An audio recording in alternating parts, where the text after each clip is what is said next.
ಶ್ರೀ ಗುರು ರಾಘವೇಂದ್ರ ಸ್ವಾಮಿ ಜ್ಯೋತಿಷ್ಯ. ಮಂತ್ರಾಲಯದಲ್ಲಿ ತಮ್ಮ ತಪೋಶಕ್ತಿಯಿಂದ ವಾಕ್ಯ ಸಿದ್ಧಿ ಮಂತ್ರಸಿದ್ಧಿ ಪಡೆದಿರುವ ಪಂಡಿತ್ ಶ್ರೀ ಅಪ್ಪಟಾಚಾರ್ಯರು ತಾಂತ್ರಿಕ ಜ್ಯೋತಿಷ್ಯರು.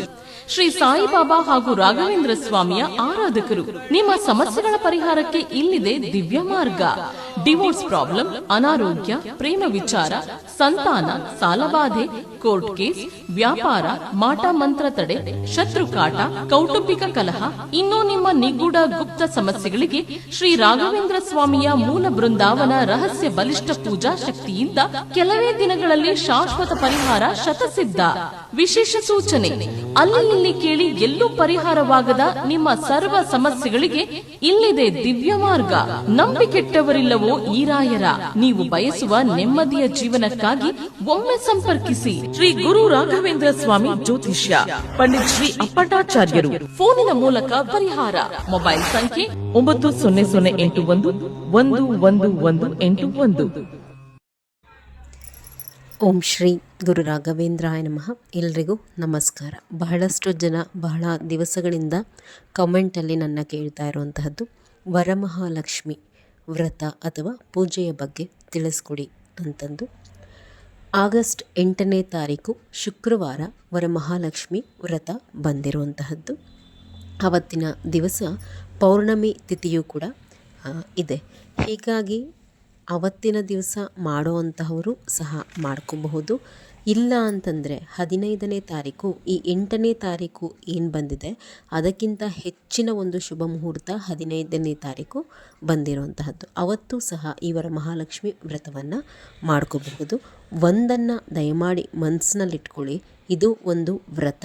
ವ್ರತವನ್ನು ನಾವು ಯಾವ ರೀತಿ ಮಾಡಬೇಕೋ ಆ ರೀತಿ ಮಾಡಿದ್ರೇ ಅದರ ಒಂದು ಫಲಗಳೇನಿದೆ ಅದು ಸಿದ್ಧಿಸುವಂತಹದ್ದು. ವ್ರತವನ್ನು ಹಬ್ಬದ ರೀತಿ ಆಡಂಬರವಾಗಿ ಮಾಡಿದ್ರೆ ಪ್ರಯೋಜನ ಇಲ್ಲ. ನಾವು ಎಷ್ಟು ಆಡಂಬರವಾಗಿ ಈ ಹಬ್ಬವನ್ನು ಆಚರಣೆ ಮಾಡ್ತೀವೋ ಅಷ್ಟೇ ನಾವು ತೊಂದರೆಗೆ ಈಡಾಗುವಂತಹದ್ದು ಖಂಡಿತ. ತೋರ್ಪಡಿಕೆ ಮಾಡ್ಕೋಬೇಡಿ. ಅಂದರೆ ನಮ್ಮಲ್ಲಿ ಇಷ್ಟು ಹಣ ಇದೆ, ಇಷ್ಟು ಒಡವೆ ಇದೆ, ನಾವು ಇಷ್ಟು ಸ್ಥಿತಿವಂತರ ಇದ್ದೀವಿ ಅನ್ನೋವಂತಹದ್ದನ್ನು ಜನಗಳಿಗೆ ತೋರಿಸ್ಬೇಡಿ. ಏಕೆಂತಂದರೆ ನಿಮ್ಮ ಮನೆಗೆ ಸಾಯಂಕಾಲ ಅರಿಶಿಣ ಕುಂಕುಮಕ್ಕೆ ಅಂತ ಹೇಳಿ ಹೆಣ್ಮಕ್ಕಳನ್ನ ಕರೀತೀರ. ನಾವು ಯಾರನ್ನು ದೂಷಿಸುವಂತಹದ್ದಲ್ಲ. ನಿಮ್ಮ ಮನೆಗೆ ಬರುವಂಥವರೆಲ್ಲರೂ ಸಹ ನಿಮ್ಮ ಒಳ್ಳೆಯದನ್ನೇ ಬಯಸ್ತಾರೆ ಅಂತಲೂ ನಾವು ಹೇಳಲಿಕ್ಕಾಗಲ್ಲ. ಅದರ ಜೊತೆಗೆ ಮನುಷ್ಯನ ಒಂದು ಕೆಟ್ಟ ಕಣ್ಣುಗಳು ಏನಿರುತ್ತೆ ಆ ಕಣ್ಣುಗಳಿಗೆ ನಿಮ್ಮ ಎಲ್ಲ ಸಂಪತ್ತನ್ನು ನಾಶ ಮಾಡುವಂತಹ ಒಂದು ಶಕ್ತಿ ಖಂಡಿತ ಇರುತ್ತೆ.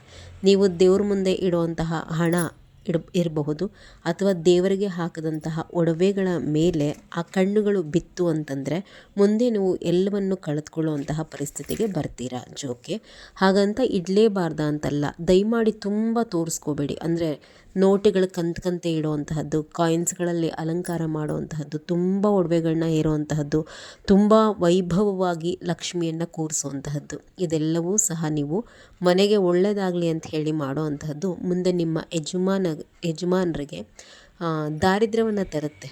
ಅತಿ ಆಡಂಬರವಾಗಿ ಪೂಜೆಯನ್ನು ಮಾಡಬೇಡಿ. ತಳಿರು ತೋರಣಗಳಿಂದ ಮನೆಯನ್ನು ಸಿಂಗರಿಸಿ ನಿಷ್ಠೆಯಿಂದ ಕಳಸವನ್ನು ಸ್ಥಾಪಿಸಬೇಕು. ಅದರಲ್ಲಿ ಅಮ್ಮನವರನ್ನು ಆಹ್ವಾನಿಸಬೇಕು. ಕಳಸಕ್ಕೆ ಬಹಳ ಆರ್ಟಿಫಿಷಿಯಲ್ ಒಡವೆಗಳನ್ನು ಹಾಕುವಂತಹದ್ದು, ಕಾಯಿನ್ಸ್ಗಳಲ್ಲಿ ಅಲಂಕಾರ ಮಾಡುವಂತಹದ್ದು ಮಾಡಬಾರ್ದು. ಬೇಕಾಬಿಟ್ಟಿ ಬಣ್ಣದ ಸೀರೆಗಳನ್ನು, ಅಂದರೆ ಯಾವ ಬಣ್ಣ ಬೇಕೋ ನಿಮಗೆ ಯಾವ ಸೀರೆ ಇಷ್ಟ ಆಗುತ್ತೆ, ಯಾವ ಕಲರ್ ಇಷ್ಟ ಆಗುತ್ತೆ ಅದನ್ನು ಸೆಲೆಕ್ಷನ್ ಮಾಡ್ಕೊಂಡು ಬಂದು ದೇವರಿಗೆ ಉಡಿಸುವಂತಹದ್ದು, ಇದೆಲ್ಲ ಮಾಡಿದ್ರೆ ತೊಂದರೆ ತಪ್ಪಿದ್ದಲ್ಲ. ಪೀರಿಯಡ್ಸ್ ಆಗಿರುವಂತಹವರು ನಿಮ್ಮ 5 ದಿನ ಕಳೆಯೋ ತನಕ ಪೂಜೆ ಮಾಡಲಿಕ್ಕೆ ಹೋಗಬೇಡಿ. ಸಂಕಲ್ಪ ಸಹಿತವಾಗಿ ಪೂಜೆ ಮಾಡ್ಕೊಳ್ಳಿ. ಯಾಕೆಂದರೆ ಯಾವುದೇ ವ್ರತ ಆದರೂ ಸಂಕಲ್ಪ ಮಾಡ್ಕೊಳ್ದಲೇ ನಾವು ಮಾಡಿಕೊಂಡ್ರೆ ಅದು ಸಿದ್ಧಿಸೋದಿಲ್ಲ. ಇನ್ನು ಶುಕ್ರವಾರ 8ನೇ ತಾರೀಕು ಹಬ್ಬ ಬಂದಿರುವಂತಹದ್ದು. ನಾನು ಆಗಲೇ ಹೇಳಿದೆ, ಪೌರ್ಣಮಿ ತಿಥಿ ಬಂದಿರೋದ್ರಿಂದ ಅವತ್ತು ಇಷ್ಟ ಇರುವಂತಹವರು ಮಾಡಬಹುದು. ಇಲ್ಲ 15ನೇ ತಾರೀಕು 8ನೇ ತಾರೀಕಿಗಿಂತ ಬಹಳ ಚೆನ್ನಾಗಿದೆ, ಅವತ್ತು ಕೂಡ ನೀವು ಮಾಡ್ಕೋಬಹುದು. ಶುಕ್ರವಾರ ನೀವು ಪೂಜೆ ಮಾಡುವಂತಹದ್ದಾದರೆ ಗುರುವಾರ ಸಾಯಂಕಾಲನೇ ದೇವ್ರ ಮನೆ ಮತ್ತು ದೇವರ ಪಾತ್ರೆಗಳನ್ನೆಲ್ಲ ಕ್ಲೀನ್ ಮಾಡಿ ಇಟ್ಕೊಳ್ಳಿ. ಯಾವುದೇ ಕಾರಣಕ್ಕೂ ಗುರುವಾರ ರಾತ್ರಿನೇ ಕಳಸಕ್ಕೆ ನೀರೆಲ್ಲ ಹಾಕಿ ರೆಡಿ ಮಾಡಿ ಇಟ್ಕೋಬೇಡಿ. ಇದು ನಿಮ್ಮ ಮನೆಗೆ ದಟ್ಟ ದಾರಿದ್ರ್ಯವನ್ನು ತಂದೊಡ್ಡುತ್ತೆ. ಅವತ್ತಿನ ದಿವಸ ಸೀರೆ ಮಾತ್ರ ಉಡಿಸ್ಕೋಬಹುದು ಕಳಸಕ್ಕೆ. ಅದು ಬಿಟ್ಟು ಯಾವುದೇ ರೀತಿ ಕಳಸದ ಸಿದ್ಧತೆಯನ್ನು ಮಾಡಬೇಡಿ. ನೀವು ಸಾಕ್ಷಾತ್ ಮಹಾಲಕ್ಷ್ಮಿಯನ್ನು ಅದರಲ್ಲಿ ಆಹ್ವಾನಿಸ್ತೀರ. ಒಂದು ಶುಭ ಸಮಯದಲ್ಲಿ ಕಳಸಕ್ಕೆ ಸಂಬಂಧಿಸಿದಂತಹ ಕೆಲಸ ಮಾಡಿದಾಗಲೇ ನೀವು ಹಬ್ಬವನ್ನು ಆಚರಣೆ ಮಾಡಿದ್ದಕ್ಕೂ ಸಹ ಒಂದು ಸಾರ್ಥಕತೆ ಬರುವಂತಹದ್ದು. ದೇವರ ಫೋಟೋಗಳನ್ನೆಲ್ಲ ಗುರುವಾರನೇ ಒರೆಸಿಟ್ಕೊಂಡು ಅರಿಶಿಣ ಕುಂಕುಮ ಗೆಜ್ಜೆ ವಸ್ತ್ರ ಎಲ್ಲ ಏರಿಸಿ ಬಿಟ್ಕೊಳ್ಳಿ. ಆದರೆ ತಾಯಿ ಮಹಾಲಕ್ಷ್ಮಿಯ ಫೋಟೋಗೆ ಮಾತ್ರ ಶುಕ್ರವಾರನೇ ಕುಂಕುಮ ಹಚ್ಚುವಂತಹದ್ದನ್ನು ಮಾಡಿ. ಅಂದರೆ ಫೋಟೋ ಒರೆಸಿ ಇಟ್ಕೊಳ್ಳಿ. ಶುಕ್ರವಾರ ಬೆಳಗ್ಗೆ ಬೇಗ ಎದ್ದು ಅರಿಶಿನ ಕುಂಕುಮ ಎಲ್ಲ ಹಚ್ಕೊಳ್ಳುವಂತಹದ್ದು. ಗುರುವಾರ ರಾತ್ರಿಯೇ ನೀವು ನೆಲ ಒರೆಸ್ಕೋಬೋದು. ಅಂದರೆ ಶುಕ್ರವಾರ ಹಬ್ಬ ಆದ್ದರಿಂದ ಗುರುವಾರ ರಾತ್ರಿಯೇ ನೆಲವನ್ನು ಒರೆಸ್ಕೊಳ್ಳುವಂತಹದ್ದನ್ನು ಮಾಡ್ಕೊಳ್ಳಿ. ನೀವು ಕಳಸ ಹೂಡೋದಕ್ಕೆ ಶುಭ ಸಮಯ ಅಂತಂದರೆ ದಯಮಾಡಿ ನೋಡಿ, ಈ ಶುಭ ಸಮಯಗಳಲ್ಲಿ ನೀವು ನಾನು ಹೇಳ್ತೀನಲ್ವ ಆ ಟೈಮಲ್ಲಿ ನೀವು ಮಾಡ್ಕೊಳ್ಳಿ. ನಾನು ಹೇಳಿದ ರೀತಿ ನೀವೇ ಬದಲಾವಣೆಯನ್ನು ಕಾಣ್ತೀರ. ಬೆಳಗ್ಗಿನ ಜಾವ 4:40ರಿಂದ 5:30 ಬಹಳ ಚೆನ್ನಾಗಿದೆ. ಈ ಸಮಯದಲ್ಲಿ ಕಳಸವನ್ನು ಹೂಡಬೇಕು. ಕಳಸವನ್ನು ಹೂಡೋದು ಹೇಗೆ ಅಂತ ಹೇಳಿ ಮುಂದೆ ಹೇಳ್ತೀನಿ. ದೀಪ ಹಚ್ಚೋದಕ್ಕೆ ಶುಭ ಸಮಯ ಅಂತಂದರೆ 6 ಗಂಟೆಯಿಂದ 8:10 ಅಂದರೆ ಬೆಳಗ್ಗೆ 6ರಿಂದ ಬೆಳಗ್ಗೆ 8 ಗಂಟೆ 10 ನಿಮಿಷದ ತನಕ ಚೆನ್ನಾಗಿದೆ. ಇನ್ನು ಪೂಜಾ ಸಾಮಗ್ರಿಗಳು ನಿಮಗೆ ಏನೇನೆಲ್ಲ ಬೇಕು ಈ ಪೂಜೆಗೆ ಅಂತಂದರೆ ಹೊಸದಾಗಿ ಕುಂಕುಮ ಅರಿಶಿಣ ತಂದಿಟ್ಕೋಬೇಕು. ಮತ್ತು ಅರಿಶಿಣದ ಗೋಟು ಅಂತ ಹೇಳ್ತೀವಲ್ವ ಅದು ಬೇಕಾಗುತ್ತೆ. ಅರಿಶಿಣದ ದಾರ ಗ್ರಂಥಿಗೆ ಅಂಗಡಿಗೆ ಹೋದರೆ ಇದೆಲ್ಲವೂ ಸಹ ನಿಮಗೆ ಸಿಕ್ಬಿಡುತ್ತೆ. ಅರಿಶಿಣದ ದಾರ 9 ಕಮಲದ ಬೀಜಗಳು, ಗೋಮತಿ ಚಕ್ರ 3, ಬಿಳಿ ಕವಡೆ 3 ಗುಲ್ಗಂಜಿ, 1 ಏಲಕ್ಕಿ ಮತ್ತು ಗೆಜ್ಜೆ ವಸ್ತ್ರ ಬೇಕಾಗುತ್ತೆ. ಹೂಬತ್ತಿಗಳು ಬೇಕಾಗುತ್ತೆ. ದೀಪ ಹಚ್ಚೋದಕ್ಕೆ ಉದ್ದ ಬತ್ತಿಗಳು. ಹತ್ತಿ ತೊಗೊಂಬಂದ್ಬಿಟ್ಟು ಗೆಜ್ಜೆ ವಸ್ತ್ರ ಹೂಬತ್ತಿ ಬತ್ತಿ ಎಲ್ಲ ಮಾಡ್ಕೊಳ್ಳಿ ನೀವೇ. ಇದಕ್ಕೂ ಸಹ ಬರುತ್ತೆ, ರಾಯರ ಆರಾಧನೆಗೂ ಸಹ ಬರುತ್ತೆ. ಮಾಡಿ ಇಟ್ಕೊಂಡ್ರೆ ತುಪ್ಪ ಬೇಕಾಗುತ್ತೆ. ದ್ರಾಕ್ಷಿ, ಗೋಡಂಬಿ, ಬಾದಾಮಿ, 5 ತರಹದ ಹಣ್ಣು, 5 ತರಹದ ತಿಂಡಿ, ಬಾಳೆ ಎಲೆ ಬೇಕಾಗುತ್ತೆ ನೈವೇದ್ಯ ಮಾಡೋದಕ್ಕೆ. ಕಳಸದ ಚೊಂಬು, ಮಾವಿನ ಎಲೆ, ವಿಳೆದೆಲೆ ಮತ್ತು 2 ತೆಂಗಿನಕಾಯಿ, ಪೂರ್ಣ ಫಲ ಅಂತ ಹೇಳ್ತೀವಿ. ಒಂದು ಸೀರೆಯಲ್ಲಿ ಬ್ಲೌಸ್ ಪೀಸನ್ನು ಅರಿಯುವಂತಹದ್ದು ಬೇಡ. ಒಂದು ಎಕ್ಸ್ಟ್ರಾ ಬ್ಲೌಸ್ ಪೀಸ್ ಬೇಕಾಗುತ್ತೆ ನಿಮಗೆ ಮಡಿಲಕ್ಕಿ ಇಡೋದಕ್ಕೆ. ಮಡಿಲಕ್ಕಿ ಸಾಮಾನು 9 ಮುಷ್ಟಿ ಅಕ್ಕಿ ಹಾಕಬೇಕು ಮಡಿಲಕ್ಕಿಗೆ. 1 ಮುಷ್ಟಿ ತೊಗರಿಬೇಳೆ ಹಾಕಬೇಕು. 1 ಅಚ್ಚು ಬೆಲ್ಲ, ಅರ್ಧ ಹೋಳು ಕೊಬ್ಬರಿ ಮತ್ತು ಬಳೆ ಎಕ್ಸ್ಟ್ರಾ ಅಂದರೆ ದೇವ್ರಿಗಿಡೋದು ಬಿಟ್ಟು 1 ಡಜನ್ ಬಳೆ ಬೇಕಾಗುತ್ತೆ. ಬ್ಲೌಸ್ ಪೀಸು, ಎಲೆ, ಅಡಿಕೆ, ಅರಿಶಿಣ, ಕುಂಕುಮ, ದಕ್ಷಿಣೆ, 2 ಉತ್ತುತ್ತೆ ಅಂದರೆ ಖರ್ಜೂರ ಮತ್ತು ಕೊಬ್ಬರಿ ಬಟ್ಲೊಳಗಡೆ ಕಡಲೆಯನ್ನು ತುಂಬಿ ಇಡುವಂತಹದ್ದು ಮಡಿಲಕ್ಕಿ. ಇದನ್ನು ಹೇಳ್ತೀನಿ ಯಾವಾಗ ಇಡಬೇಕು ಅಂತಂದು. ಕಳಸ ಹೂಡುವಂತಹ ವಿಧಾನ ಇದೇ ವ್ರತದ ಮೂಲ. ಸರಿಯಾದ ರೀತಿಯಲ್ಲಿ ಕಳಸ ಸ್ಥಾಪನೆ ಮಾಡಿದ್ದೆ ಆದರೆ ದಿನದಿಂದ ದಿನಕ್ಕೆ ತಾಯಿ ಮನೆಯಲ್ಲಿ ಅಭಿವೃದ್ಧಿಯನ್ನು ಕೊಡ್ತಾಳೆ. ಹೇಗಂದ್ರೆ ಹಾಗೆ ಕಳಸ ಇಟ್ಟು ಹೇಗಂದ್ರೆ ಹಾಗೆ ಪೂಜೆ ಮಾಡಿದ್ರೆ ಅದರ ಒಂದು ದುಷ್ಪರಿಣಾಮಗಳು ಖಂಡಿತ ಒಂದಷ್ಟು ದಿವಸಗಳಲ್ಲೇ ಮನೆ ಮೇಲೆ ಆಗುವಂಥದ್ದು ನೀವು ಕಾಣ್ತೀರ. ಕಳಸ ಹೂಡುವಾಗ ಲಕ್ಷ್ಮೀ ಸಮೇತ ನಾರಾಯಣನ ಆಹ್ವಾನವನ್ನು ಮಾಡ್ಕೋಬೇಕಾಗತ್ತೆ. ಈ ಕಳಸ ಹೂಡುವಂತಹದ್ದು ದೇವರ ಮನೆಯ ಎಲ್ಲ ಫೋಟೋಗಳಿಗೂ ಸಹ ಹೂವು ಹಾಕ್ಕೊಂಡು ಮೊದಲೇ ರೆಡಿ ಮಾಡ್ಕೊಂಬಿಡಿ. ಅಂದರೆ ನೀವು ಕಳಸ ಹೂಡಿದ ತಕ್ಷಣ ಇನ್ನೇನು ದೀಪ ಹಚ್ಚಬೇಕು. ಆ ರೀತಿ ಎಲ್ಲ ಫೋಟೋಗಳಿಗೂ ಅಲಂಕಾರವನ್ನು ನೀವು ಮುಗಿಸ್ಕೊಂಡಿರಬೇಕು. ಇನ್ನು ಕಳಸ ಹೂಡ್ತಿರಲ್ವ, ಎಲ್ಲಿ ಕಳಸ ಹೂಡ್ತೀರ ಅದರ ಬಲಭಾಗದಲ್ಲಿ ಗಣಪತಿಯನ್ನು ಪ್ರತಿಷ್ಠಾಪನೆ ಮಾಡ್ಕೊಳ್ಳಿ. ಅಂದರೆ ಒಂದು ಗಣಪತಿ ವಿಗ್ರಹ ಇದ್ದರೆ ಅದನ್ನು ತೊಳೆದು ಅದಕ್ಕೆ ಗಂಧ, ಅರಿಶಿಣ, ಕುಂಕುಮ, ಗೆಜ್ಜೆ ವಸ್ತ್ರ, ಒಂದು 21 ಗರಿಕೆ ಎಲ್ಲವನ್ನು, ಒಂದು ಕೆಂಪು ಹೂವು ಎಲ್ಲವನ್ನು ಏರಿಸಿ ಈ ವ್ರತ ಯಾವುದೇ ಒಂದು ವಿಘ್ನ ಇಲ್ಲದಲೆ ಸಾಂಘವಾಗಿ ನೆರವೇರಿ ನನ್ನ ಸಂಕಲ್ಪ ಏನಿದೆ ಈಡೇರಲಿ ಅಂಥೇಳಿ ಗಣಪತಿನ ಪ್ರಾರ್ಥನೆ ಮಾಡ್ಕೊಳ್ಳಿ. ಇಲ್ಲ ಗಣಪತಿ ವಿಗ್ರಹ ಇಲ್ಲ ಅಂತಂದರೆ ಅರಿಶಿಣದ ಗಣಪತಿಯನ್ನು ನೀವು ಇಟ್ಕೋಬಹುದು. ಅಂದರೆ ಅಂಗೈಯಲ್ಲಿ ಎಷ್ಟು ಬೇಕೋ ಅಷ್ಟು ಹೊಸ ಅರಿಶಿಣವನ್ನು ಹಾಕ್ಕೊಂಡು ನೀರು ಹಾಕಿ ಕಲಸಿ ಅದಕ್ಕೇ ಅರಿಶಿಣ, ಕುಂಕುಮ, ಗೆಜ್ಜೆ ವಸ್ತ್ರ ಎಲ್ಲವನ್ನು ಏರಿಸಿ ಗಣಪತಿ ಅಂತ ಹೇಳಿ ನೀವು ಅದನ್ನೇ ಸಹ ಪೂಜಿಸ್ಬೋದು. ಗಣಪತಿ ಹಿಡ್ದಲೇ ಪೂಜೆ ಮಾಡಲಿಕ್ಕೆ ಹೋಗಬೇಡಿ. ಒಂದು ಉಂಡೆ ಬೆಲ್ಲವನ್ನು ಗಣಪತಿಗೆ ಸಮರ್ಪಿಸಿ. ಇನ್ನು ನೀವು ಕಳಸ ಹೂಡೋದಕ್ಕೆ ಒಂದು ತಾಮ್ರದ ತಟ್ಟೆ ಅಥವಾ ಬೆಳ್ಳಿ ತಟ್ಟೆಯಲ್ಲಿ ಅಕ್ಕಿಯನ್ನು ಹಾಕಿಬಿಟ್ಟು ಅದರ ಮೇಲೆ ನೀವು ಕಳಸವನ್ನು ಹೂಡಬೇಕಾಗತ್ತೆ. ನೋಡಿ, ತಾಮ್ರದ ಚೊಂಬು ಅಥವಾ ಬಿಂದಿಗೆಯಲ್ಲಿ ನೀವು ಕಳಸವನ್ನು ಹೂಡೋ ಹಾಗಿದ್ರೆ ತಟ್ಟೆನೂ ಸಹ ತಾಮ್ರದ ತಗೊಳ್ಳಿ, ಇಲ್ಲ ಬೆಳ್ಳಿ ಚೊಂಬಿನಲ್ಲಿ ಹೂಡೋ ಹಾಗಿದ್ರೆ ತಟ್ಟೆನೂ ಸಹ ಬೆಳ್ಳಿದೆ ತಗೋಬೇಕು. ಒಂದು ತಾಮ್ರ ಒಂದು ಬೆಳ್ಳಿ, ಅಂದರೆ ತಟ್ಟೆ ತಾಮ್ರದ್ದು ಚೊಂಬು ಬೆಳ್ಳಿದು ಈ ಥರ ಮಾಡ್ಕೋಬೇಡಿ. ತಟ್ಟೆಯಲ್ಲಿ ಅಕ್ಕಿಯನ್ನು ಅಂದರೆ ಹೊಸ ಅಕ್ಕಿಯನ್ನು ಹಾಕ್ಕೊಂಡು ಅದರ ಮೇಲೆ ಬೀಜಾಕ್ಷರ ಮಂತ್ರವನ್ನು ಬರ್ಕೋಬೇಕು. ತಾಯಿ ಮಹಾಲಕ್ಷ್ಮಿಯ ಬೀಜಾಕ್ಷರ ಮಂತ್ರ ಓಂ ಶ್ರೀಂ ಹ್ರೀಂ ಮೂರೂ ಸಹ ಒಂದೇ ಲೈನಲ್ಲಿ ಬರಬೇಕು. ಓಂ ಶ್ರೀಂ ಹ್ರೀಂ ಅನ್ನುವಂತಹ ಬೀಜಾಕ್ಷರ ಮಂತ್ರವನ್ನು ಬರ್ಕೊಳ್ಳಿ. ಇದರ ಮೇಲೆ ನೀವು ಕಳಸವನ್ನು ಇಡಬೇಕಾಗತ್ತೆ. ನೋಡಿ, ಕಳಸಕ್ಕೆ ದಯಮಾಡಿ ದ್ರಾಕ್ಷಿ, ಗೋಡಂಬಿ, ಕಲ್ಲು ಸಕ್ಕರೆ, ಬಾದಾಮಿ ಇವೆಲ್ಲ ಯಾವುದನ್ನು ಸಹ ಹಾಕಬೇಡಿ. ಇವೆಲ್ಲ ಕೊಳೆಯುವಂತಹ ವಸ್ತುಗಳು ಕಳಸಕ್ಕೆ ಯಾವುದೇ ಕಾರಣಕ್ಕೂ ಹಾಕ್ಲಿಕ್ಕೆ ಬರೋದಿಲ್ಲ. ಏನೇನು ಹಾಕಬೇಕು ಕಳಸಕ್ಕೆ ಅನ್ನೋಂಥದ್ದಾದರೆ, ಸಂಕಲ್ಪ ಮಾಡಿಕೊಳ್ಳುವಾಗ ನಿಮ್ಮ ಬಲಗೈಯಲ್ಲಿ ಈ ಎಲ್ಲ ವಸ್ತುಗಳು ಇರಬೇಕು. ಒಂದು ಸಾರ್ತಿ ಎಲ್ಲವನ್ನು ಸಿದ್ಧ ಮಾಡಿಕೊಂಡು ಕೂತ್ಕೊಳ್ಳಿ. ಕಳಸ ಹೂಡಲಿಕ್ಕೆ ನೀವು ಕೂತ್ರೆ ಪದೇ ಪದೇ ಎದ್ದು ಹೋಗೋ ಆಗಿಲ್ಲ. ಎಲ್ಲವನ್ನು ಸಿದ್ಧ ಮಾಡಿಕೊಂಡು ಕೂತ್ಕೋಬೇಕು ಪೂಜೆಗೆ. ಏನೇನು ಹಾಕ್ಕೋಬೇಕು ನೀವು ಕಳಸ ಹೂಡೋದಕ್ಕೆ ಅಂತಂದರೆ, ಸ್ವಲ್ಪ ಕುಂಕುಮ, ಒಂದೊಂದು ಚಿಟಿಕೆ ಅಷ್ಟು, ಒಂದು ಚಿಟಿಕೆ ಕುಂಕುಮ, ಒಂದು ಚಿಟಿಕೆ ಅಷ್ಟು ಅರಿಶಿಣ, ಒಂದು ಅರಿಶಿಣದ ಗೋಟು, ಒಂದು ಬಟ್ಟಲ ಅಡಿಕೆ, ಸಣ್ಣದೇನಾದರೂ ಒಂದು ಉಂಗುರನೋ ಅಥವಾ ಕಿವಿ ಓಲೆನೋ, ಒಂದು ಚಿನ್ನದ ಒಡವೆ, ಒಂದು ಗೋಲ್ಡನ್ ಕಲರ್ ಇರುತ್ತಲ್ಲ ಹೊಸ ಕಾಯಿನ್ ಅದು, ಮತ್ತು ಒಂದು ಏಲಕ್ಕಿ, 3 ಗುಲಗಂಜಿ, 3 ಗೋಮತಿ ಚಕ್ರ, 3 ಬಿಳಿ ಕವಡೆ, 9 ಕಮಲದ ಬೀಜಗಳು, ಸ್ವಲ್ಪ ಪಚ್ಚಕರ್ಪೂರ ಅಥವಾ ಜಾವತ್ ಪೌಡರ್ ಅಂತ ಹೇಳಿ ಕೇಳಿದ್ರೆ ಗ್ರಂಥಿಗೆ ಅಂಗಡಿನಲ್ಲಿ ಕೊಡ್ತಾರೆ.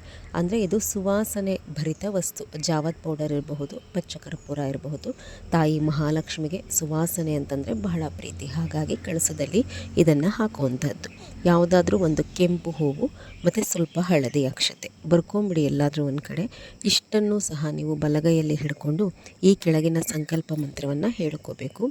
ಮಮ ಅಂದರೆ ನಿಮ್ಮ ಹೆಸರು, ಮಮ ಯಜಮಾನಸ್ಯ ನಾಮಧೇಯಸ್ಯ, ನಿಮ್ಮ ಯಜಮಾನರ ಹೆಸರು, ಮಮ ಪುತ್ರ ಪುತ್ರಿ ಮಕ್ಕಳು ಇರ್ತಾರಲ್ವ ಆ ಮಕ್ಕಳ ಹೆಸರನ್ನು ಹೇಳಿಕೊಂಡು ಆಯುರಾರೋಗ್ಯ ಅಭಿವೃದ್ಧ್ಯರ್ಥಂ ಸಕಲ ಸನ್ಮಂಗಳ ಸಿದ್ಧಾರ್ಥ್ಯಂ ವರಮಹಾಲಕ್ಷ್ಮಿ ವ್ರತಂ ಕರಿಷ್ಯಾಮಿ. ಇಷ್ಟೇ ಹೇಳ್ಕೊಳ್ಳಿ ಸಾಕು. ಬಹಳ ಹೇಳಿಕೊಟ್ರೆ ಅದು ನಾಲ್ಗೆ ತಿರುಗೋದಿಲ್ಲ ಅಂತಂದರೆ ತಪ್ಪಾಗಿ ಉಚ್ಚಾರಣೆ ಮಾಡಬಾರ್ದು. ಎಲ್ಲರ ಹೆಸರನ್ನು ಹೇಳಿಕೊಂಡು ಆಯುರಾರೋಗ್ಯ ಅಭಿವೃದ್ಧರ್ಥ್ಯಂ ಸಕಲ ಸನ್ಮಂಗಳ ಸಿದ್ಧಾರ್ಥ್ಯಂ ವರಮಹಾಲಕ್ಷ್ಮಿ ವ್ರತಂ ಕರಿಷ್ಯಾಮಿ ಅಂತ ಹೇಳಿಬಿಟ್ಟು ಈ ಎಲ್ಲ ವಸ್ತುಗಳನ್ನು ಆ ಕಳಸದ ಒಳಗಡೆ ಹಾಕ್ಕೊಂಡು ಕೈ ಮುಗಿದು ತಾಯಿ ಮಹಾಲಕ್ಷ್ಮಿಯನ್ನು ಈ ಕಳಸದ ಒಳಗಡೆ ಬಂದು ಕೂತು ನಮ್ಮ ಮನೆಯಲ್ಲಿ ಪೂಜೆ ಪುನಸ್ಕಾರ, ಧೂಪ, ದೀಪ, ನೈವೇದ್ಯ ಎಲ್ಲವನ್ನ ಸ್ವೀಕಾರ ಮಾಡಿ ನನಗೆ ಆಶೀರ್ವಾದ ಮಾಡು ತಾಯಿ ಅಂತ ಹೇಳಿ ಪ್ರಾರ್ಥನೆ ಮಾಡಿ ಆಹ್ವಾನಿಸ್ಕೊಳ್ಳಿ. ಇದಾದಮೇಲೆ ನೀರನ್ನು ಹಾಕಿ. ಮೊದಲು ನೀರನ್ನು ಹಾಕಿಬಿಟ್ಟು ಆಮೇಲೆ ಆ ವಸ್ತುಗಳನ್ನೆಲ್ಲ ಹಾಕಬಾರ್ದು. ಇದೇ ರೀತಿಯೇ ಪ್ರೊಸೀಜರ್ ಇರಬೇಕು. ಮೊದಲು ಆ ಎಲ್ಲ ವಸ್ತುಗಳನ್ನು ಹಾಕಿ ಅದಾದಮೇಲೆ ನೀರನ್ನು ಹಾಕಿ.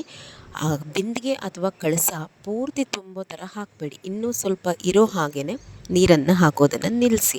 5 ವಿಳೆದೆಲೆ, 3 ಮಾವಿನ ಎಲೆಯನ್ನು ಬಳಸ್ಕೊಂಡು ಒಂದು ಒಳ್ಳೆ ಪೂರ್ಣಫಲ ನೀರಿರುವಂತಹದ್ದು ನೋಡಿಕೊಂಡು, ಪೂರ್ಣಫಲ ಅಂತಂದರೆ ತೆಂಗಿನಕಾಯಿ ಇಟ್ಬಿಟ್ಟು ಕಳಸವನ್ನು ಇಟ್ಕೊಳ್ಳಿ. ಕಳಸಕ್ಕೆ ಮಾಂಗಲ್ಯ ಹಾಕೋದನ್ನು ಮರಿಬೇಡಿ.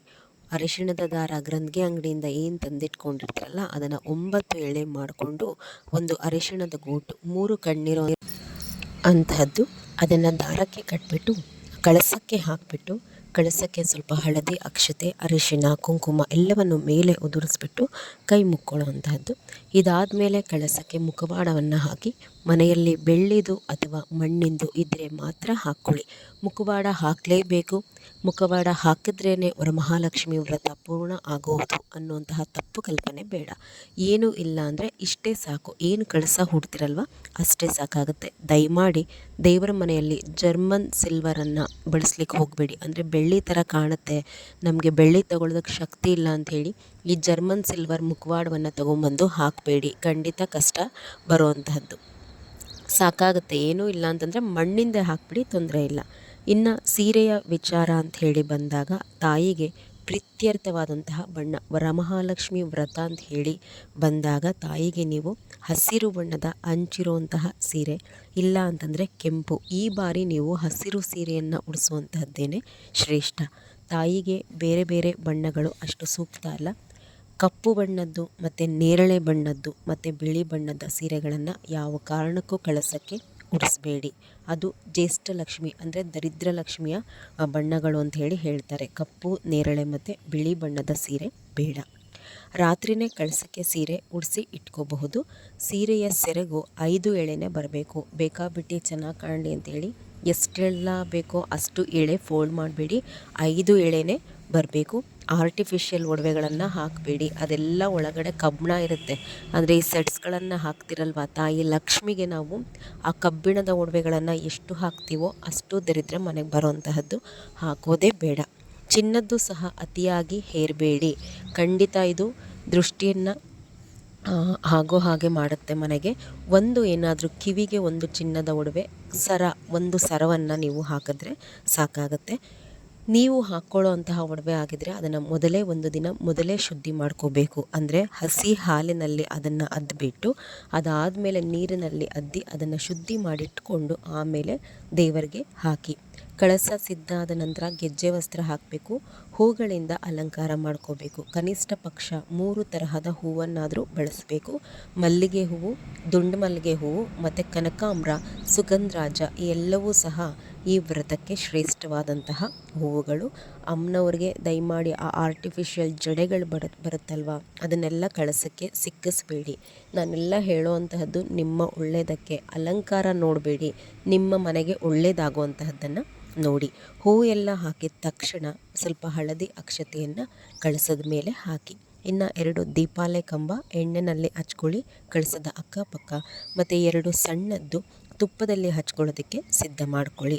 ಕಾಮಾಕ್ಷಿ ದೀಪ ಹಚ್ಚೋ ಹಾಗಿದ್ದರೆ ಕಳಸದ ಮುಂದೆ ಒಂದು ತಟ್ಟೆಯಲ್ಲಿ ಮೊದಲು 2 ಎಲೆ, ಅದಾದಮೇಲೆ ಆ ಎಲೆ ಮೇಲೆ ಸ್ವಲ್ಪ ಅಕ್ಷತೆ, ಅರಿಶಿನ, ಕುಂಕುಮ, 1 ರೂಪಾಯಿ ನಾಣ್ಯ ಇಟ್ಬಿಟ್ಟು ಅದರ ಮೇಲೆ ಕಾಮಾಕ್ಷಿ ದೀಪ ಇಟ್ಬಿಟ್ಟು ಕಾಮಾಕ್ಷಿ ದೀಪವನ್ನು ತುಪ್ಪದಲ್ಲೇ ಹಚ್ಕೊಳ್ಳಿ. ಇಲ್ಲ ಕಾಮಾಕ್ಷಿ ದೀಪ ಅಂತಂದರೆ ಈ 4 ದೀಪಗಳೇ ಸಾಕಾಗುತ್ತೆ. ಮೊದಲು ತುಳಸಿ ಪೂಜೆಯನ್ನು ಸರಿಯಾದಂತಹ ರೀತಿಯಲ್ಲಿ ಮಾಡಿಕೊಂಡು ದೇವರ ಮನೆಯಲ್ಲಿ ಬೇರೆ ದೀಪ ಏನು ಹಚ್ಕೋತೀರ ಅದನ್ನು ಹಚ್ಕೊಂಡು ಶ್ರೀಮನ್ನಾರಾಯಣನನ್ನು ಮತ್ತು ಗಣಪತಿಯನ್ನು ಪ್ರಾರ್ಥನೆ ಮಾಡಿಕೊಂಡು ನೀವು ಸಹ ಮೊದಲು ಒಳ್ಳೆ ಹಂಚಿರುವಂತಹದ್ದು, ಅಂದರೆ ಈ ಸಿಲ್ಕ್ ಸ್ಯಾರೀಸ್ ಇರುತ್ತಲ್ವ ಆ ಥರ ಸೀರೆ ಉಟ್ಕೊಂಡು ಕೈ ತುಂಬ ಬಳೆ ಹಾಕ್ಕೊಂಡು ಮುಡಿ ತುಂಬ ಹೂ ಮುಡ್ಕೊಂಡು ಅರಿಶಿಣ ಕುಂಕುಮ ಎಲ್ಲ ಹಚ್ಕೊಂಡು ನೀವು ತಾಯಿ ಮುಂದೆ ದೀಪ ಹಚ್ಚಿ. ದೀಪ ಹಚ್ಚೋ ತನಕ ಕಳಸದ ಮುಂದೆ ಯಾವುದೇ ಥರದ ತಿಂಡಿಗಳನ್ನು, ಹಣ್ಣುಗಳನ್ನು ನೈವೇದ್ಯವಾಗಿ ಜೋಡಿಸಬೇಡಿ. ದೀಪ ಬೆಳಗಿಸಿದ ನಂತರ ಊದ್ಗಡ್ಡಿಯಿಂದ ಅಥವಾ ಸಾಂಬ್ರಾಣಿಯಿಂದ ಧೂಪ ತೋರಿಸ್ಕೊಳ್ಳಿ. ಅಭಿಷೇಕ ಮಾಡುವಂತಹವರು ತಾಯಿಗೆ ಪಂಚಾಮೃತ ಅಭಿಷೇಕವನ್ನು ಮಾಡಬಹುದು. ಹೆಣ್ಣು ಮಕ್ಕಳು ಹೆಣ್ಣು ದೇವರಿಗೆ ಅಭಿಷೇಕ ಮಾಡೋದಕ್ಕೆ ಬರುತ್ತೆ. ಅಭಿಷೇಕ ಎಲ್ಲ ಮಾಡಾದಮೇಲೆ 2 ವಿಳೆದೆಲೆ, ಅಂದರೆ ಒಂದು ತಟ್ಟೆ ಮೇಲೆ 2 ವಿಳೆದೆಲೆ ಇಟ್ಟು ನಿಮ್ಮ ಮನೆಯಲ್ಲಿ ಲಕ್ಷ್ಮಿ ವಿಗ್ರಹ ಇದ್ದರೆ ಆ ವಿಗ್ರಹ ಇಟ್ಟು ಕುಂಕುಮಾರ್ಚನೆ ಮಾಡುವಂತಹದ್ದು. ಅಂದರೆ ನಿಮ್ಮ ಹೆಬ್ಬೆರಳು ಮತ್ತು ತೋರು ಬೆರಳಿನಿಂದ ಮಹಾಲಕ್ಷ್ಮಿಯ ಅಷ್ಟೋತ್ತರದಲ್ಲಿ ಒಂದೊಂದೇ ಹೆಸರನ್ನು ಹೇಳ್ತಾ ಹೊಸ ಕುಂಕುಮವನ್ನು ಒಂದೊಂದು ಚಿಟಿಕೆ ಆ ತಾಯಿಯ ವಿಗ್ರಹದ ಮೇಲೆ ಹಾಕೋದನ್ನು ಕುಂಕುಮಾರ್ಚನೆ ಅಂತಾರೆ. ಈ ಕುಂಕುಮಾರ್ಚನೆಯನ್ನು ಮಾಡಿಕೊಂಡಾದ ನಂತರ ನೀವು 5 ತರಹದ ಹಣ್ಣು, 5 ತರಹದ ತಿಂಡಿಗಳನ್ನು ನೈವೇದ್ಯವಾಗಿ ತೋರಿಸ್ಬಿಟ್ಟು ತಾಯಿಯ ಅಷ್ಟೋತ್ತರ ಹೇಳ್ಕೊಂಡಿರ್ತೀರ. ದಾರಿದ್ರ್ಯ ನಾಶನ ಸ್ತೋತ್ರ, ಕನಕದಾರ ಸ್ತೋತ್ರ, ಮಹಾಲಕ್ಷ್ಮಿ ಶೋಭಾನೆ, ಸಹಸ್ರನಾಮ ಇವೆಲ್ಲವುಗಳನ್ನು ಹೇಳ್ಕೊಳ್ಳಿ. ಬರಲಿಲ್ಲ ಅಂತಂದರೆ ಮೊಬೈಲ್ನಲ್ಲಿ ಹಾಕ್ಕೊಂಡು ಕೇಳಿದ್ರೂ ಸಹ ನಡೆಯುತ್ತೆ. ಇದೆಲ್ಲ ಆದಮೇಲೆ 2 ತುಪ್ಪದ ಬತ್ತಿಯಿಂದ ಅಥವಾ ತುಪ್ಪದ ದೀಪಗಳಿಂದ ಆರತಿಯನ್ನು ಮಾಡಿ ಕರ್ಪೂರದ ಆರತಿಯನ್ನು ಮಾಡಿಕೊಳ್ಳಿ.